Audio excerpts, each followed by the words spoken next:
Papo de Porto 013, conectando pessoas e negócios, ampliando horizontes no setor portuário e comércio exterior.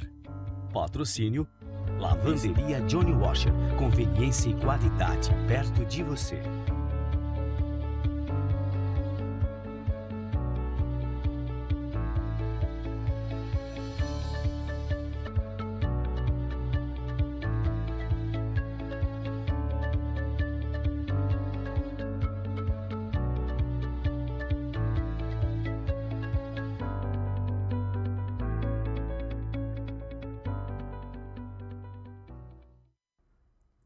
Olá, boa noite a todos, sejam muito bem-vindos a mais um programa Papo de Porto 013.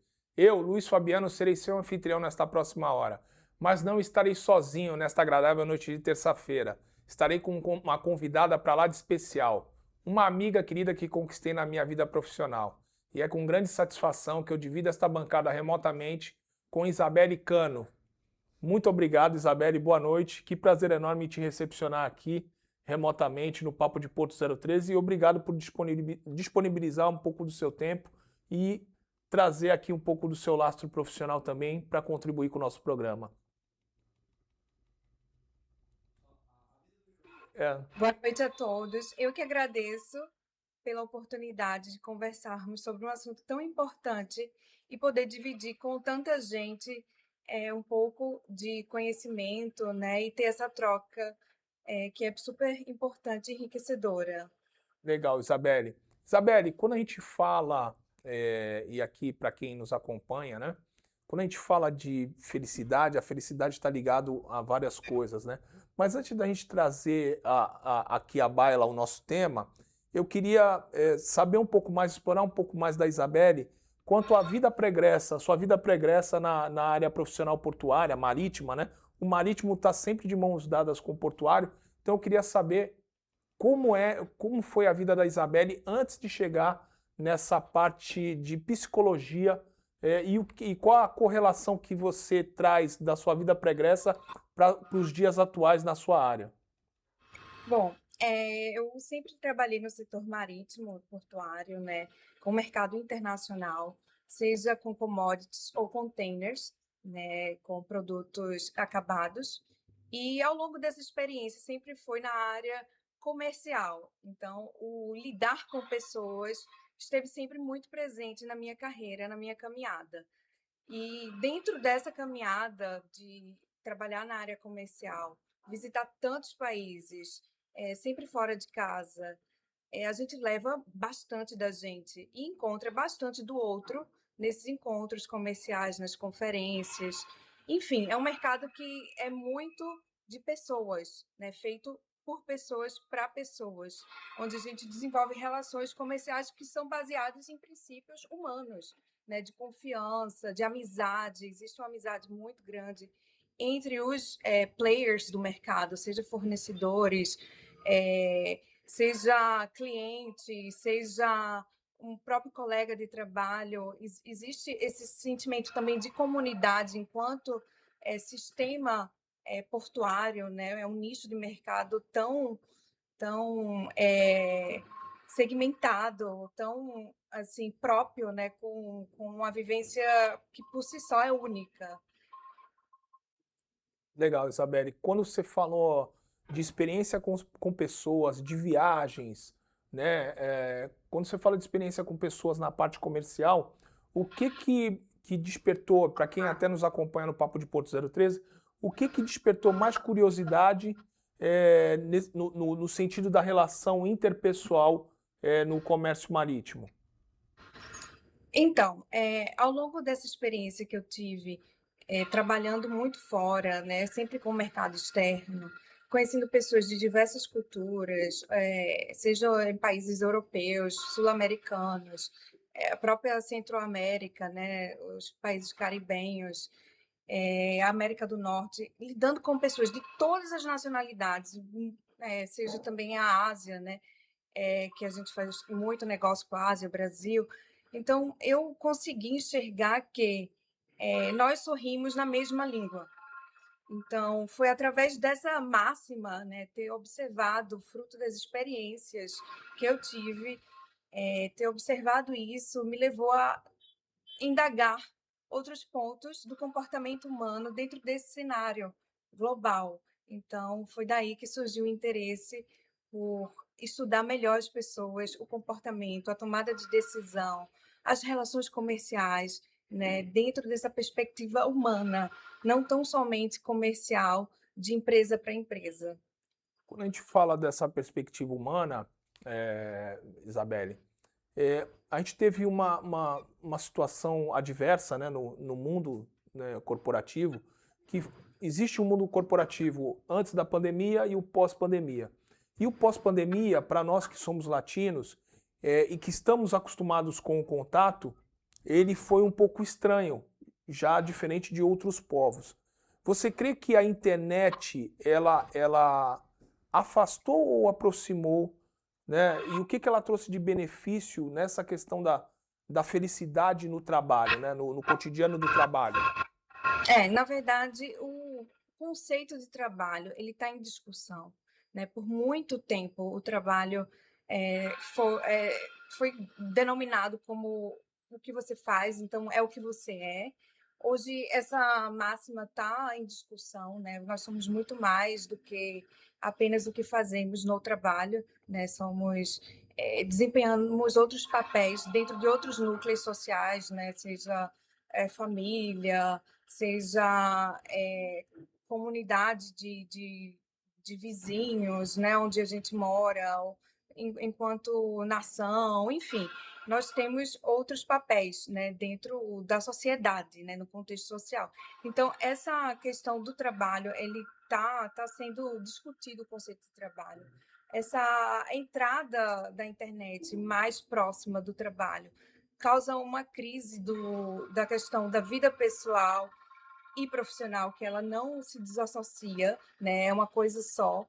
E então a gente, na verdade, dentro do trabalho, a gente traz quem nós somos de fato fora dele também. Na verdade, hoje é difícil dissociar isso, né? Não, isso é uma realidade. Até porque entendo eu, né, Isabelle, que o celular ele aglutinou as duas pessoas, a pessoa profissional do trabalho com a pessoa profissional familiar, né? Então, como a gente tem um smartphone a todo tempo na nossa mão, então fica difícil a gente desvencilhar o trabalho da família, né? Tem muitas pessoas que são muito apegadas ao celular. E aí trazendo aqui a questão da psicologia, né, organizacional, no caso, né? O que você traz? Você passou 18 anos, né? Que eu tive a curiosidade, para quem não, nos acompanha, de esmiuçar um pouco mais o currículo da Isabelle. Você teve 18 anos na área marítima e o que te levou a ir para a área da psicologia para que você entendesse melhor as relações humanas?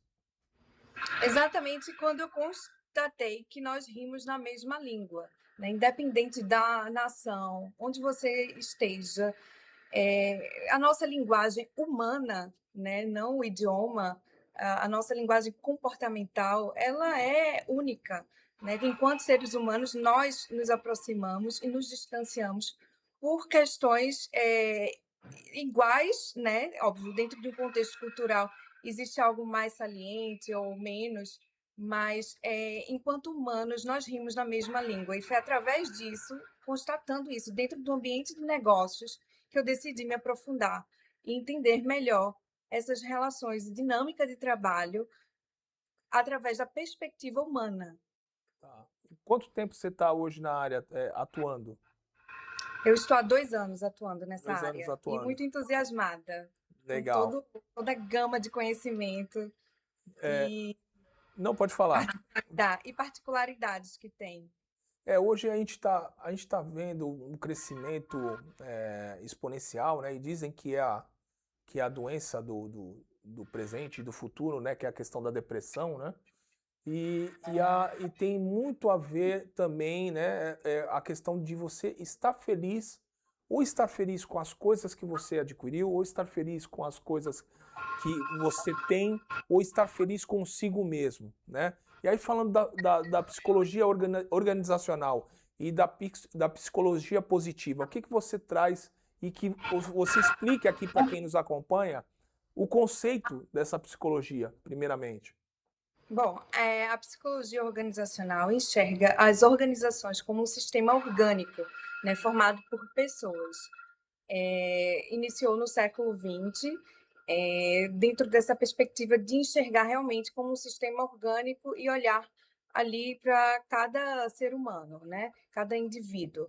E já a psicologia positiva vem no final do século XX, trazendo a máxima de não só olhar para as doenças, mas olhar para os aspectos positivos e como maximizá-los, né? Então, a gente olha para as qualidades e como a gente pode potencializar, olha para as emoções positivas, como a gente pode atraí-las, né, mais vezes, ter mais frequência delas. Então, é outra perspectiva. E, juntando isso dentro do ambiente corporativo, a gente vê um desempenho melhor dentro das empresas. Né? Falando em doenças, né, como você citou, né, depressão, ansiedade, já não são do futuro, né? São doenças presentes na atualidade. E a gente vê uma questão de ônus, né, financeiro imenso para a economia, porque quando você encontra dentro da empresa pessoas com esse tipo de transtorno, você tem custos com abstinência, custo com presenteísmo, né, que é quando você está presente, mas na verdade você não está ali, você não está produzindo, né? Você está fisicamente, mas mentalmente você está distante, produzindo com um baixo índice de performance. Então, também isso gera um custo, né? Fora a rotatividade, né? Porque as pessoas se afastam ou procuram outras atividades. Então, isso também gera custo para as empresas. Legal. Eu quero que você fique à vontade, tá, Isabelle? Aqui o Uhum. programa é seu, a profissional é você. Você pode falar à vontade aqui sobre esse conceito da questão da felicidade, das doenças do presente, da ansiedade. Você falou da psicologia positiva, né? Então, eu acho que é meio que por osmose, né? Você ter palavras positivas no cotidiano de trabalho te traz coisas positivas também. Então, é nesse sentido que a psicologia positiva está agindo? Perfeitamente, é muito bem colocado. Inclusive, um dos pilares da psicologia positiva é gerar essas emoções positivas com frequência. Então, na hora que você performa bem, faz um bom trabalho, esse retorno tem que ser dado ao colaborador, né, a quem executa esse trabalho. Isso gera um impacto muito positivo, né? A gente faz uma comparação dentro de alguns estudos, por exemplo, com os jogos de estágio. Aqueles joguinhos, né, que você vai progredindo os estágios, você de imediato está recebendo um retorno e progresso, porque você passa de um estágio, já te gera uma satisfação, opa, eu quero ir para o nível 2, passei mais um, nível 3, isso gera um engajamento, um sentimento positivo, né? Hoje também se vê isso com as redes sociais, as pessoas que fazem publicações e têm um retorno imediato, sentem vontade de fazer mais. Então, isso é orgânico, né? Então, dentro do trabalho, trazer isso é muito importante, né? Esse retorno de um trabalho executado, né? Se ele é positivo, vamos fazê-lo, vamos dar esse retorno o quanto antes, para que a pessoa possa sentir isso e progredir, né? Além disso, tem a questão do engajamento, né? Quando você executa uma atividade, uma tarefa dentro do seu trabalho, com engajamento, você não sente o tempo passar. Você está ali naquele flow, né? Fazendo aquela atividade. É aquela atividade que se torna tão prazerosa que você diz: peraí, não, se alguém te ligar, não, agora não, porque eu tô aqui nessa dinâmica e está fluindo. Então, é importante também trazer esse sentimento para as atividades, colocar pessoas com habilidades adequadas para funções, né? E isso vai gerando esse sentimento de engajamento, né? Que também tem impacto direto no desempenho. Além disso, a gente pode falar das relações humanas, né, que são super importantes, né? A gente observa que as pessoas não costumam deixar empresas, elas deixam lideranças. Então, esse relacionamento com líder, colegas, dentro do espaço do trabalho é muito importante, né? Então, cabe às empresas e os líderes, né? Aí eu destaco o papel da liderança, de incentivar essa relação saudável através do que chamamos de segurança psicológica. Por exemplo, num caso de hierarquia, você não se sente confortável, por exemplo, para corrigir um erro de alguém acima, né? Porque por questão de hierarquia, quando isso está preponderante nas relações, não é legal, porque a empresa de repente deixa de corrigir algo que vai vir a ser errado, só porque alguém que está numa escala hierárquica abaixo não se sentiu confortável de dizer aquilo, né? E quando você cria um ambiente de equipe, de segurança psicológica, que você pode ter esse tipo de conversa, os erros são minimizados, né? Isso acontece muito, com muita frequência dentro do ambiente de trabalho, né? Então é super importante adequar o ambiente de trabalho para trazer essa segurança psicológica, e daí, mais uma vez, o papel do líder ser super importante. Além disso, a gente pode destacar também o poder do significado do trabalho, né? Vamos colocar dentro da área marítima, alguém que emite os BLs do navio, está ali pegando dados e colando, vamos dizer assim, para fazer uma documentação, né? Uma tarefa, de certa forma, mecânica, né? Automática, tem as devidas correções, ajustes, mas, enfim, a emissão de um documento, né? E, bom, se aquela pessoa que executa essa tarefa, que tem extremo valor e importância e de alto custo, né? A gente sabe de impacto em custo muito alto, qualquer erro, mas se aquela pessoa faz aquilo de forma automática, sem entender a importância daquilo, o significado daquele documento, né?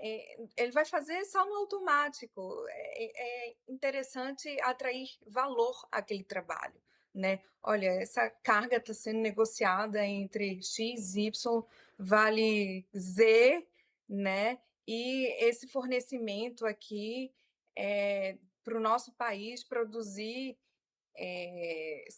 cerveja, por exemplo, um malte importado da França, sabe? Então, assim, tá importando agora, período de festas, enfim, a cerveja que vai ser produzida agora nas fábricas, você está fazendo esse documento. Isso ganha um significado para o trabalho daquela pessoa, não é só tão somente a execução de um documento, de emitir um documento. Então, cabe também trazer essa perspectiva macro das atividades, né, das tarefas que estão sendo executadas, né? A gente também cita, por exemplo, num hospital,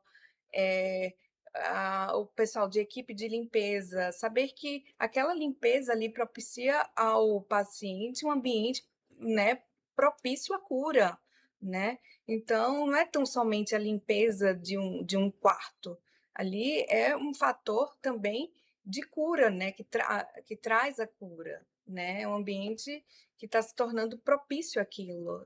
Então, tem uma participação significativa no que se busca, né, no final das contas, como objetivo final. Então, basicamente, são esses pilares dentro do universo do trabalho que precisam ser fomentados no dia a dia. Além de tudo, a realização, né, de executar as tarefas, né, que esse sentimento, né, esteja presente, né, com a sensação de progresso e desenvolvimento. Você deu exemplos aqui que, por exemplo, um exemplo quando a gente iniciou a conversa, elogio é bom, barato e tem um grande efeito.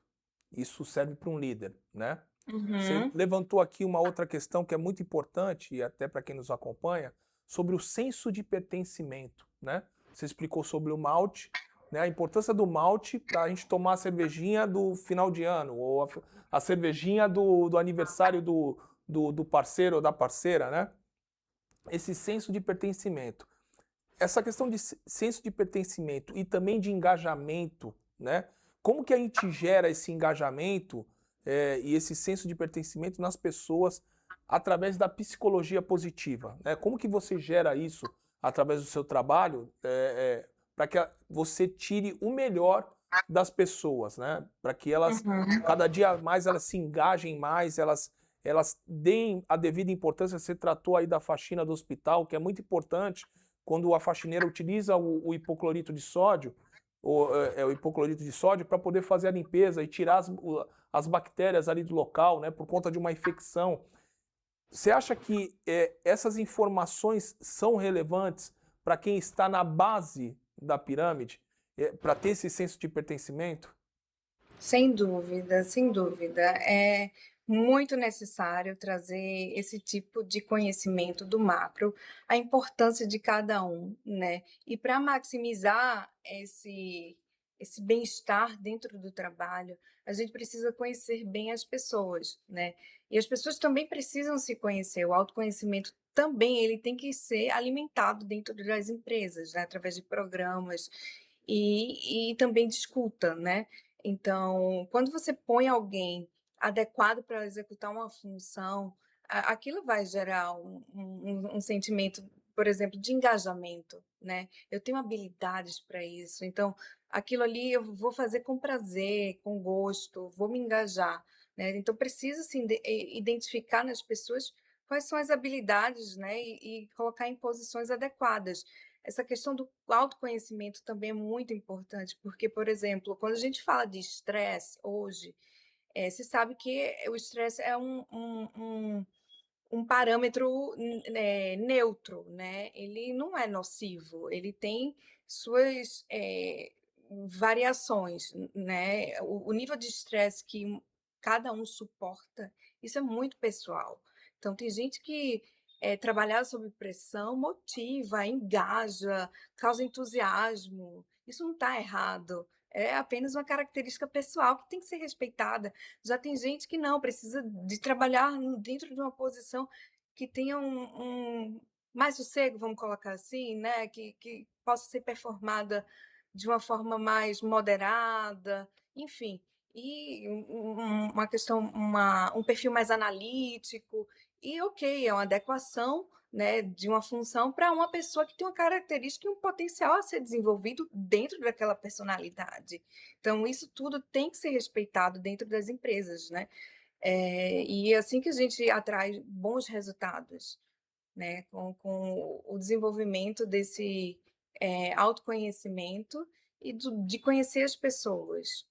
Quando você falou das pessoas se autoconhecerem, né, que você tem pessoas que aceitam a pressão, outras que não aceitam, né? Tem uma frase que é muito impactante que eu levo comigo: o carvão sob pressão, ele vira diamante, né? É uma máxima aí, né?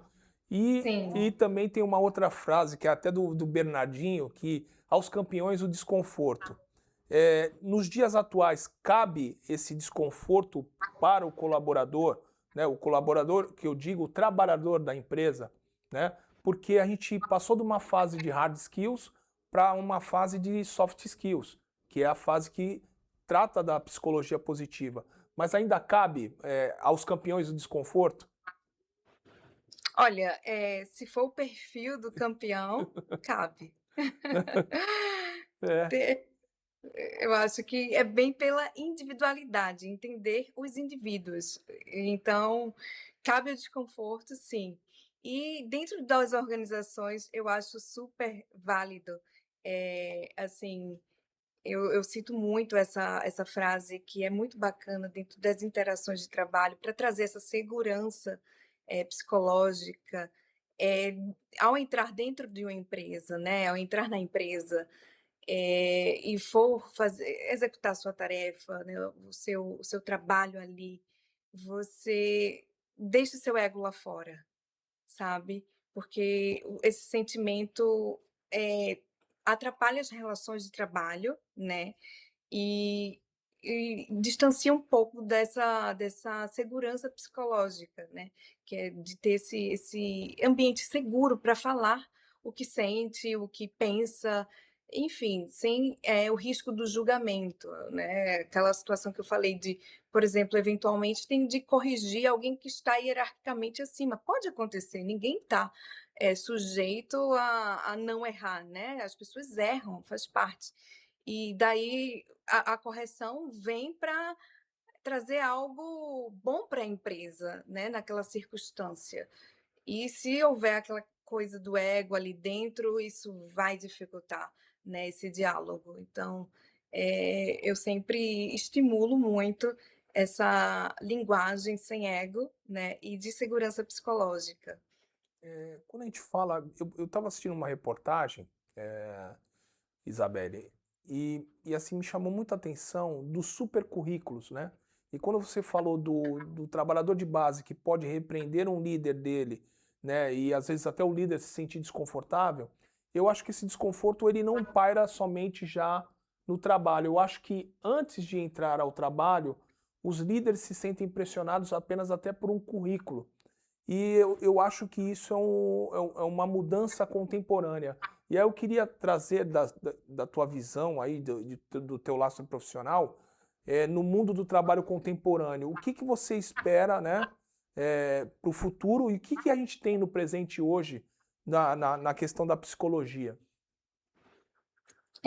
Bom, dentro do futuro, a gente vê que as habilidades humanas ganham destaque como ferramentas que vão se sobrepor, né? Porque as atividades mais mecanizadas, mais automatizadas, elas podem ser feitas, né, pela inteligência artificial. A gente pode contar com esse auxílio, que é super positivo, para ter mais tempo para performar outras tarefas, né, dentro dos nossos afazeres, né. E aí fica muito aberto a parte humana, né, as nossas habilidades humanas, inclusive o poder da nossa intuição, que é algo que a máquina não tem, né. Se a gente ouvir aquela voz, que fala com a gente muitas vezes, dê espaço para ela, a gente acerta em muitas coisas, né. Tá comprovado que nós somos majoritariamente intuitivos, inconscientes do que conscientes como humanos. Então, isso é algo que vai ganhar espaço, né? Aquela oportunidade, né, que falta para inovar, para desenvolver algo diferente, com esse ganho de tempo, né, a otimização do tempo, com o auxílio da inteligência artificial, nós humanos vamos ter mais possibilidades de desenvolver, né, de forma cognitiva, né, nossas habilidades humanas. Então, isso é fantástico, né? Porque existe uma sobrecarga em algumas funções de afazeres, mas enquanto humanos falta essa oportunidade para muita gente, né? De ter o que se falava antigamente do ócio criativo, né? Então, a gente vai ganhar esse espaço. Isabelle, se- eu queria perguntar sobre se a gente consegue, até para quem nos acompanha aqui, se a gente consegue mensurar a ausência de bem-estar no trabalho. E uma coisa que me chama muita atenção, muitas das vezes a pessoa ela é proativa no trabalho e em casa ela é ranzinza, né? Então ela acumulou aquela vontade de pegar o parceiro de trabalho pelo pescoço e tratou todo mundo bem, polidamente, mas quando chega em casa ele descarrega essa energia. Como que a gente pode equilibrar isso, né, para trazer a felicidade tanto no trabalho, né, e do engajamento, quanto a felicidade de estar com a família também? Essa é uma boa pergunta e uma boa questão, realmente, né? Tá comprovado que pessoas felizes performam melhor, né? E então, assim, o lado pessoal ele também tem que ser priorizado, né? De certa forma, ninguém é feliz o tempo todo, né? A gente passa por dificuldades. A forma como a gente lida com essas dificuldades é que vai trazer a gente um sentimento bom, né? De seguir, de dar continuidade. Então, eu acho que dentro de casa as coisas precisam funcionar bem, né? Para você levar isso ao trabalho, né? Então, fica a questão pessoal ela às vezes é tocada dentro da empresa, né, ela tem que ser provocada, na verdade, às vezes a pessoa chega de mau humor, né, no trabalho, porque tá passando por alguma coisa em casa, enfim. E isso precisa, ser não tratado pelas empresas, na verdade, mas ser encaminhado a profissionais, né, adequados para isso. Você não vai perder um bom colaborador porque ele está naquela circunstância em casa, ou enfim, porque ele se comporta daquele jeito em casa. A forma que uma empresa pode intervir, basicamente, é através do encaminhamento, né? Eh, Porque tratar dentro da empresa, nesse caso, não seria o cenário, né? Quando você fala dentro da empresa não é o cenário atual, ela disponibiliza um profissional para tratar esse colaborador. E a gente vê que, basicamente, aí eu vou trazer para o meu mundo, né? Trazer para o meu mundo portuário, que sou trabalhador portuário. Muitas das vezes a gente carrega um fardo como homem que a gente não precisa dividir as dificuldades, que a gente não precisa transbordar as questões emocionais. E aí eu queria que você trouxesse aqui sobre a questão das empresas. Se hoje os colaboradores das empresas, os trabalhadores das empresas, né, que ninguém colabora com o trabalho, todo mundo trabalha em prol de alguma coisa, né? Essa palavra para mim ela não cai legal de ser colaborador, ele é trabalhador da empresa. Se tem tido a procura procurado, os profissionais, trabalhadores das empresas procuram esses profissionais espontaneamente para poder falar e dividir as suas dificuldades profissionais ou de vida. Você tem isso mapeado assim no Brasil? Em que nível nós estamos de maturidade com relação a procurar um profissional para a gente desabafar os nossos anseios, as nossas glúrias? No Brasil, o movimento ainda está em ascensão, né? As empresas têm provocado isso, né?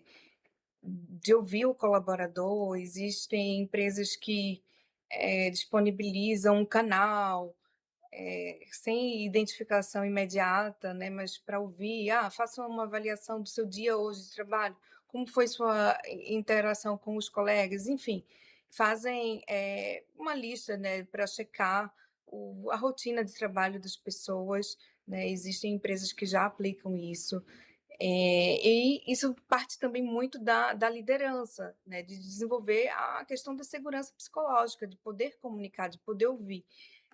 Às vezes, é preciso considerar que ser forte também é falar das suas fraquezas, porque que coragem, né, e autenticidade você tem para isso? Isso é uma força, né? Então, na hora que você fala, até como você citou, né, como homem a gente tende a esconder ou a não expor isso, mas existe uma grande força e coragem nisso, sabe? De poder abrir esse canal, essa conversa. Isso é uma grande força, uma grande virtude, né? E ter alguém que disponibiliza isso, que traz esse pilar de segurança psicológica também é bastante adequado, né? E louvável, digamos assim. Você falou que a gente está ainda em ascensão, né? A gente está crescendo ainda. É, e aí, trazendo isso, vamos colocar isso na balança do desempenho organizacional. Que pé nós estamos, né? Felicidade versus desempenho organizacional. Nós estamos bem, obrigado, nós estamos mais ou menos ou nós estamos devendo ainda? Bom, a felicidade e o desempenho, eles são diferentes, né? Você, às vezes, pode estar performando maravilhosamente bem, tendo um resultado incrível e não está feliz, não está engajado, não é aquilo que está te dando prazer, você está em outro momento da vida, mas você executa aquilo com excelência, né? Você aprendeu e tem a habilidade, a aptidão, mas falta alguma coisa naquele ambiente que não te preenche emocionalmente, né? Que não te traz esse sentimento de felicidade. Então, é importante dissociar, né, essa questão do desempenho com a felicidade e também existem empresas de vários segmentos, né, no Brasil. Algumas, são mais, adeptas a atrair a felicidade, a buscar isso. Existiu muito por muito tempo aquele mito de que, lá no escritório é legal porque tem uma mesa de pingue-pongue, tem cerveja no escritório na sexta-feira, o pessoal sai, faz festa, enfim, houve muito, no início, né, de se falar de empresas se destacarem por fazerem algo diferente como isso, né, mas isso tem um benefício temporário, né. Quando você trabalha a felicidade no trabalho, são outros pilares que precisam ser, provocados, né, como eu falei, dentro das emoções positivas, né, a questão por exemplo, dentro da navegação existe algo muito bacana, quando alguém fecha um contrato que é do setor de afretamentos de navios, por exemplo, vai lá e toca o sino.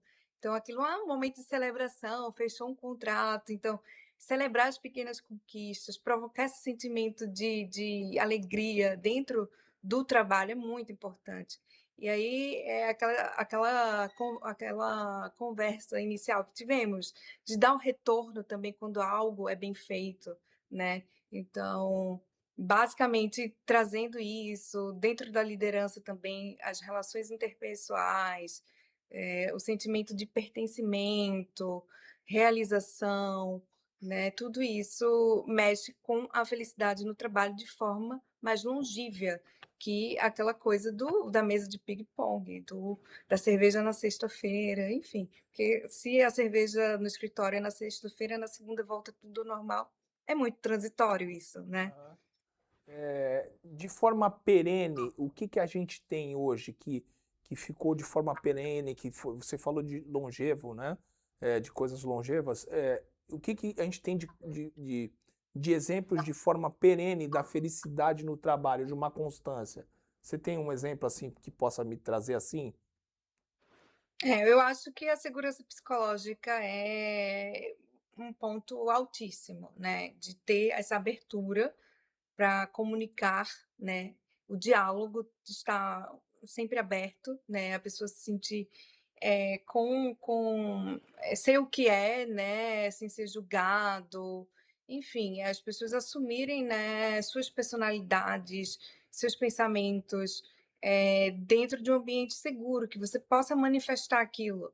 É um pilar realmente que faz toda a diferença em todo o resto, né. Eh, então acho que a segurança psicológica é realmente algo a ser conquistado, né, e desenvolvido dentro das organizações. Como que a gente pode neutralizar o estresse? O estresse Às vezes o esporte, por exemplo, o esporte de combate, ele combate o estresse.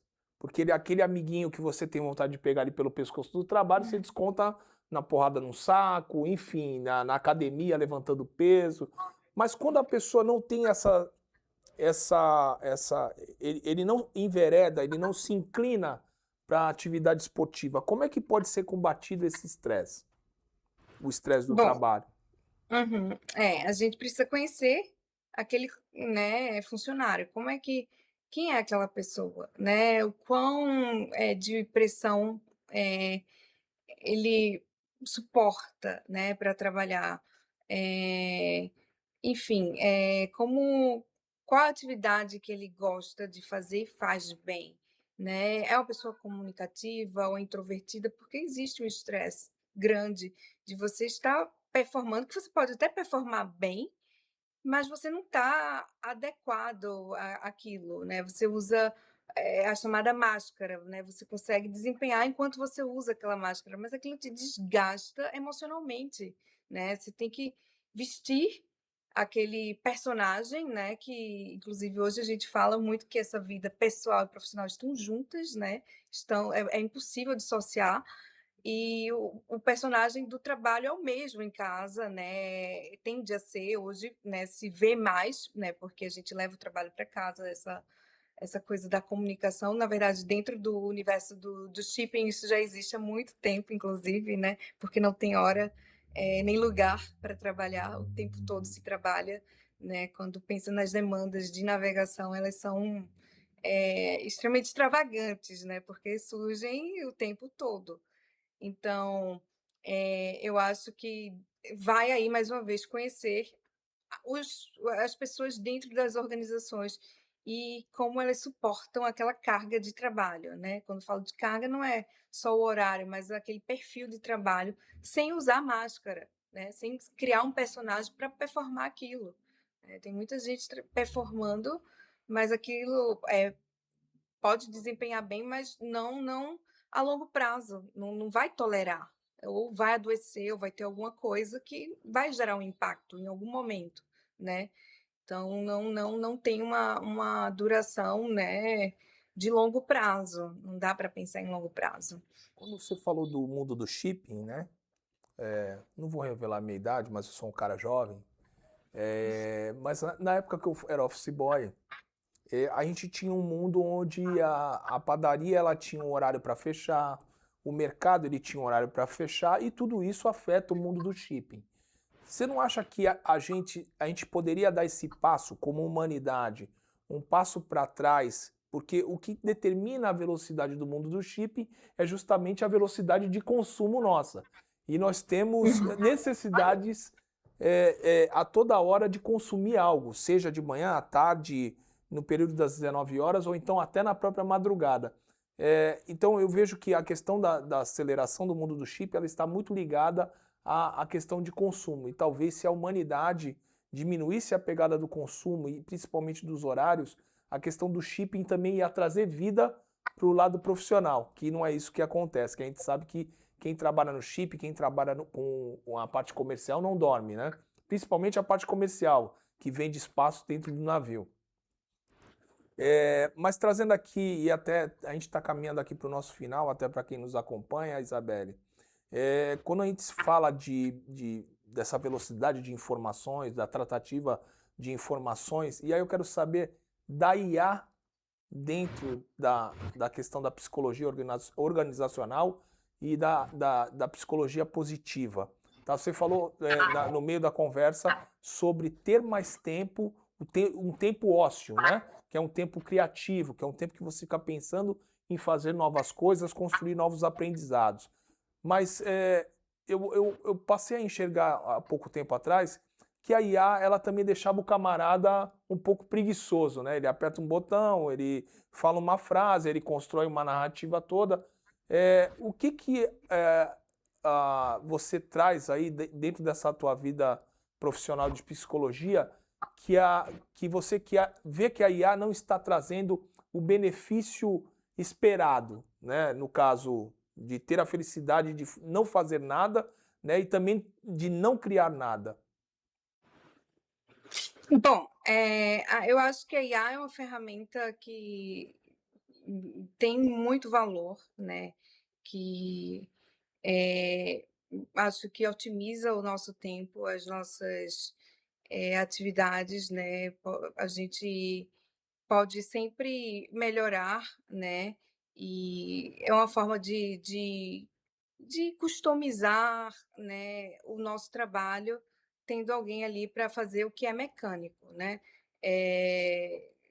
Dentro da percepção humana, né, quando você fala de relacionamento interpessoal, uma uma abordagem talvez com características mais humanas, que tem esse tato, esse toque, né, dentro das nossas habilidades, ela é muito defasada, né, nesse sentido, né. Existe uma automação muito forte.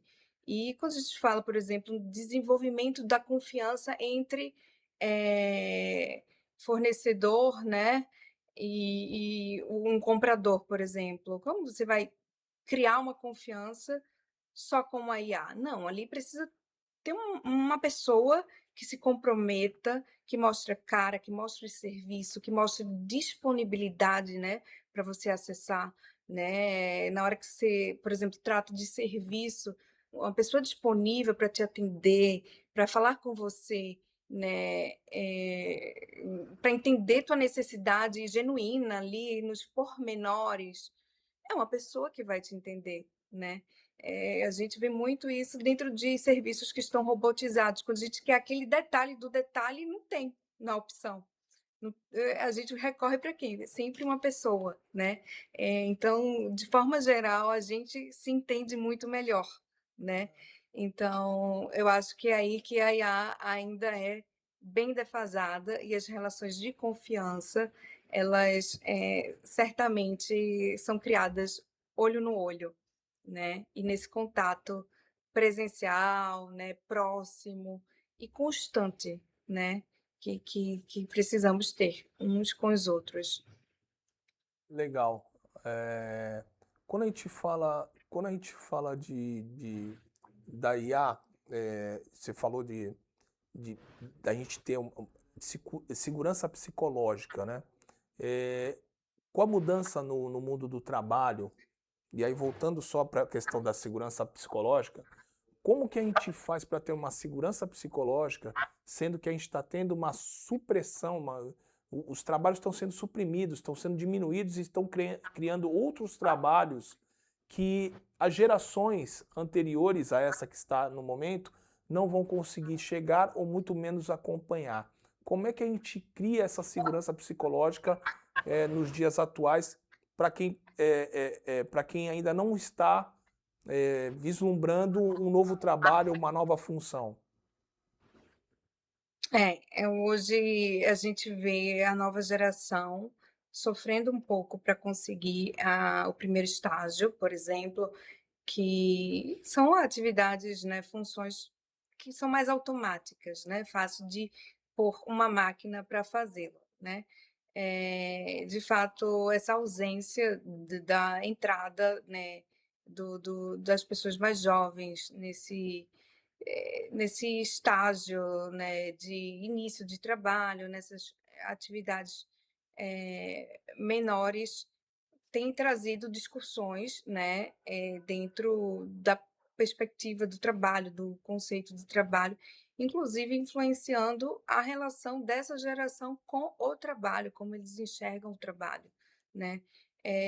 Se uma máquina pode fazê-lo, então eles precisam ganhar o significado do trabalho, né, eles precisam ser nutridos com esse convite a ter significado no que eles fazem, e daí se torna mais atraente, e dentro desse espaço, óbvio, criar a segurança psicológica, que é um ambiente seguro, confortável para, ouvir também um recorte social, que é uma geração com hábitos e comportamentos diferentes, né. Legal. Isabelle, a gente está caminhando aqui para o nosso final do programa e geralmente eu sempre faço isso com os convidados. Eu quero deixar você à vontade para você passar uma mensagem para quem você quiser e desejar e aproveitar também e te agradecer imensamente por trazer e elucidar aqui para quem nos acompanha no Papo de Porto 013 sobre a questão da felicidade no trabalho, porque é muito importante que a gente faça as coisas com amor, né? Com a esperança de ter um dia melhor, de fazer melhor o dia da outra pessoa, de fazer melhor o dia em casa, né? Isso é muito importante. E a gente vai vendo que no decorrer do tempo aí, infelizmente, as pessoas estão cada dia mais, seja por estarem olhando notícias na TV ou por estarem escutando notícias ruins, sendo mais belicosas, né? Está sempre armada para sendo combativas, reativas a qualquer coisa. Então é muito importante que você traga essa questão da felicidade no trabalho. Eu achei um tema riquíssimo, interessantíssimo. Depois eu vou conversar melhor com você, porque eu também aqui abrindo aqui meu coração aqui da minha atividade portuária, né? A gente passa por uma insegurança psicológica muito grande, uma mudança de legislação aqui portuária, né? Está trazendo um pouco de tribulação no ambiente. Então é muito importante também você trazer essa questão da segurança psicológica. Muitíssimo obrigado pela tua presença aqui e fique à vontade, minha querida amiga, para fazer as suas considerações finais e passar um recado para quem você quiser e desejar. Muito obrigado, riquíssimo o programa. Muito obrigada a você mais uma vez, obrigada a todos também que nos assistem, É muito agradável estar aqui falando de um assunto importante.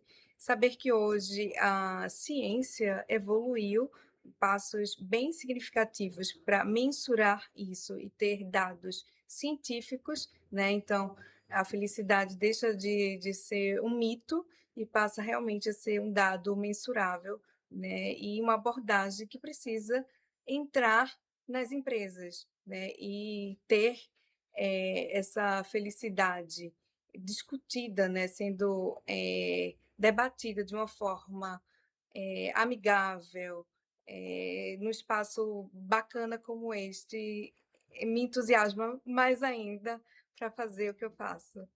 Legal. Sabe que eu ia fazer um comentário assim, bem pitoresco? Você lembra muito, assim, pelo vídeo, a Bruna Marquezine. Nunca lhe falaram isso? Já ouvi, Já sim, ouviu? já Tá? ouvi bastante. Já ouviu bastante? Você parece muito a Bruna Marquezine. Legal, mas que bom e para minha felicidade que você é Isabelle Cano, né? Isso, isso. Não é? O Cano é sobrenome o quê? É japonês, não? Não, na verdade é um sobrenome judaico, né, Judaico? que foi que houve a adaptação, é meu sobrenome de casamento. Ah, legal, legal, parabéns. Mais uma curiosidade que você matou aqui. Mas, minha querida, obrigado.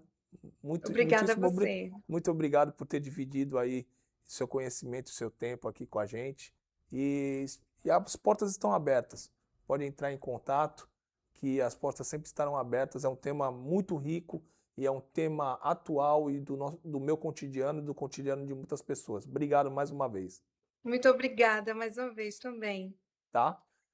Para quem quiser acompanhar esse programa e outros programas que nós tivemos aqui no nosso canal do Papo de Porto 013, a nossa página no YouTube é @Papo de Porto 013 e a nossa página no Instagram é @Papo de Porto 013. Desejo a todos uma semana de vitórias, que Deus agracie a vida de todos vocês. O meu muito obrigado, um forte abraço e fiquem com Deus.